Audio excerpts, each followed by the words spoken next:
So before we let you go, gonna play a little game with you. So what we're gonna do is I'm gonna name a player and just give us a one sentence line, two sentences about the player, if you don't mind. All right.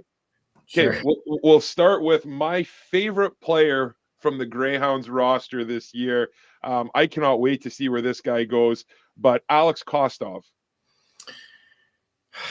He's a machine. Like we saw him at development camp. I think he's almost touching 190 something pounds, and he still looks like he could put on another 30 pounds. And I know his dad is on him in terms of like, where he needs to be. I thought he really kind of hit a spot last year in terms of, the type of player he's going to play with an edge. He's got a great he's got some good skill to his game. He's excited to score goals. And I think he's someone that's going to be in a lot of people's faces. So I'm happy to hear you say that.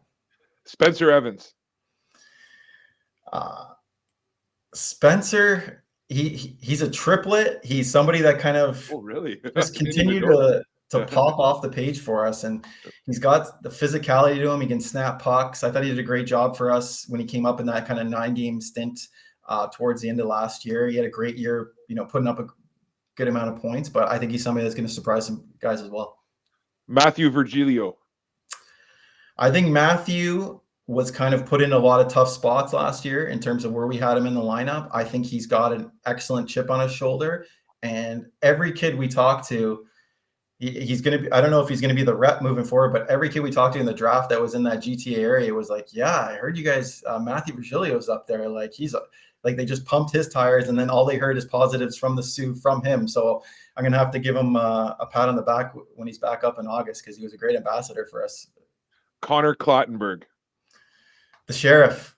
Connor, I think, kind of got a little bit of a reputation towards the end of last year in terms of the physicality, and he just has that look on him. He loves to play that physical role, and he's not somebody that anyone pushes him into that. He just enjoys that level of it, and obviously I think he's going to be a fan favorite, because I think he go into a lot of building. He was getting himself a lot of space on the ice, to put it politically correct, by the end of the season, and he's got a little suspension to sit out to start next year. Yeah. But once that's up, he's going to Ottawa Senators camp if he doesn't get drafted here coming up in the end of the month, which I think is going to be a great eye-opener for him to see. I always think it's that great balance of how close you are to some of these guys and then how big of the gap is on the next group. So I think it's going to be a good eye-opener for him, and I think it's something that, having that dangle in front of him is going to be great motivation for the summer. Christopher Brown. I think Brownie's got a real silky smooth skill and a brain that I don't think, whenever you have players like that at 16, I don't think a lot of people give you credit for it. And then when you try and trade for that at 18, 19 years old, it is very difficult to do. And I think Brownie's, as that strength continues to add to his game, I think he's going to be deadly. And I think he does a lot of things that you just cannot teach. Okay, I got 3 more for you here. Tate Vader. Best name on the team right now. I love it. Yeah. Tate had a good development camp for us, came off a great year. He's just got that great personality. He's going to add a physicality to us. He can kind of play up and down the lineup. But he's just that happy-go-lucky kid I think he's going to surprise some people when he comes to camp here next year. We signed him last year. He played a couple games. He had a great development camp for us. And I just think with his demeanor, he got a real eye-opener of what it was like kind of day-to-day with us. And I think it's going to pay off. Charlie Shankle. Charlie was probably, I would say, if you look back before his injury, I think he was in the top 5 of the goaltenders in the league. And I think obviously you're always missing your goaltender when he goes down at that spot, but I don't think everybody kind of realized the year he was pulling together until he got hurt. And he kind of slowly got it back once he came back from his injury. But if he has another summer like he did last summer, like the sky's the limit, especially when you pull that size, the athleticism, where he was at last year to where he can grow to. I'm super excited to see where Charlie can get to. All right, 2 more. I'm going to throw this one in just because we didn't see a lot of them last year, and a lot of people had really high hopes for it. Owen Alard.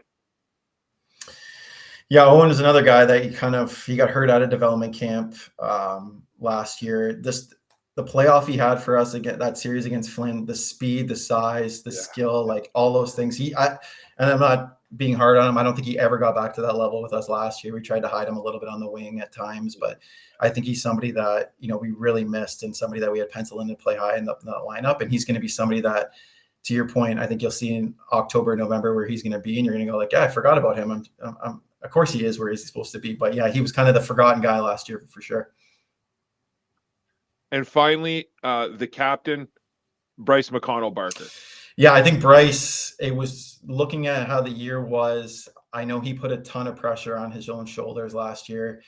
He had an unbelievable year when you look at just being an 18-year-old having to lug the amount of offense he had to do for us last year. And on the off ice, I remember having conversations with him, and I hope this isn't too much inside baseball, but like he felt a lot of pressure that like we had a streak there where we had only been in the second round or above for a lot of years. And I remember him sitting down like, I don't want to be the captain of the team that doesn't get us to back at least that or above. So I think he put a lot of pressure on his own shoulders.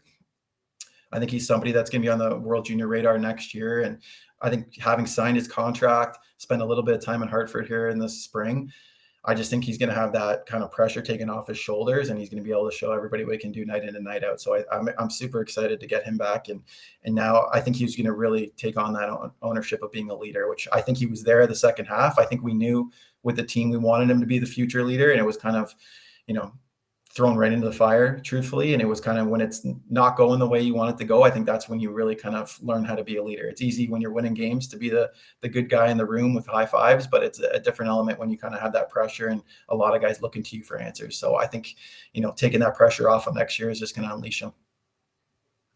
Yeah, I was beyond impressed by him last year. Just the way he played, he grinded every game. I really was really impressed with him and can't wait to see what he does this year. Well, Kyle, listen, I can't thank you enough for doing this, man. Great interview, gave us a lot, and we really appreciate this. I know that, growing up in the Soo, the job of the general manager of the Soo Greyhounds is not the easiest job in the world. But you know what? You've spoiled us up here in the Soo with some outstanding hockey teams over the years. We really appreciate the job you're doing. Keep it up, and hopefully we can have you back on during the season or right before the season, possibly, just to talk a little bit more about the team. But thank you again for doing this, and thank you for continuously putting out a contending team for the city of Sault Ste. Marie and representing us well. We really do appreciate No, it. I appreciate the kind words, and anytime I can jump on, I'm more than happy to. And I just hope everyone's as excited as I am to kind of see where this team's going to get back to next year. And I don't think it's something that we're going to be patient in terms of waiting to get there. I think we're going to surprise a lot of people right out of the gate, and I think it's going to be exciting hockey right from day one. So I can promise you guys that too. And the final thing, Vegas or Florida? I'll go with Vegas. How many? And how many? 6. Well, thank you, Kyle. We can't thank you enough. My pleasure, guys. All right. We'll talk soon. Thank you. Thanks, Kyle.